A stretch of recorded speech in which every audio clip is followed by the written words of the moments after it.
Hey everyone, I'm Kaylee Gwynn, and I'm going to be walking you through our VEX Go Physical Science Lab for 5th grade this year.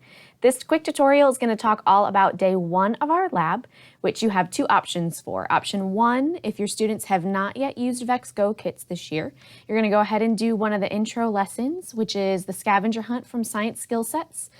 Or if you're more comfortable, you can also do the storybook lesson that's posted in Canvas on the robotics page. However, if your students already have a foundation and have seen the kits before, you're going to go ahead and build the unpowered supercar, which is what I'm going to model for you and walk you through today.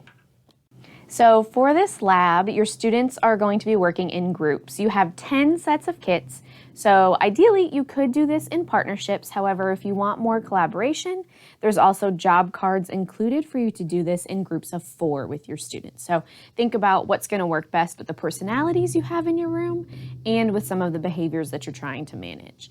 So each group, whether it's partnerships or a larger group, is going to get their VEX Go kit. So you can see I already have mine labeled with the stickers.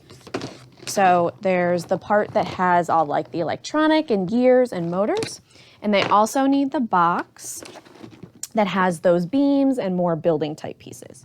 So each group is going to need a set of the kit, or a set of these 2 boxes. And so as they go through today, you'll want to have one student, if that's the person putting the pieces together, encourage the other student or other members of the group to be locating those pieces. So you have one building, one finding pieces, and that's going to make your build go much faster. Let's go ahead and get started for what this build is going to look like today. All right, here is my unpowered supercar. Takes about 10 minutes to put together if your students are proficient builders, maybe up to 15 if they get stuck at some points or they need a little help finding the pieces. One of the things to look for as your students are building this is to make sure that their wheels and the shafts that connect them are lined up correctly. You might have noticed that as I was connecting the left side to the right side, I had to make sure everything was lined up all the way down. So these orange pegs, the wheel shaft, and the red ones over here to make sure that everything connected properly.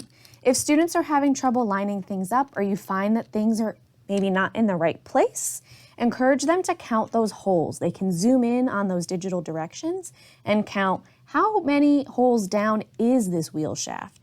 How far is this orange piece from the edge? And that will help their build become a little bit more accurate so everything fits together. But this one's pretty easy. Not a whole lot goes into it as far as gears or motors, so hopefully they should be successful pretty quickly with it.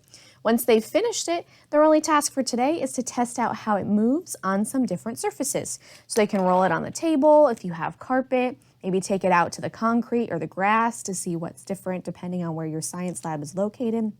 With this car, they can also experiment in addition to trying different surfaces, adding some of those gram weights that you have in your science lab, or even just something to weigh it down if you don't have those available to test how changing the mass of the car might affect its motion. To go into day 2 for this lesson, if your students have successfully completed their unpowered supercar, they're going to be using the build instructions that say unpowered supercar to supercar. If they have no experience and haven't built this car, they'll use a different set of directions that starts from scratch. But the nice thing is that since your students have already created this shell of a build on day 1, they're only going to take pieces apart and add some things to it so they're not completely starting from scratch on day 2. That's great because adding the gears is a little bit tricky, so this will save you some time up front in building so you can get to testing a little more quickly.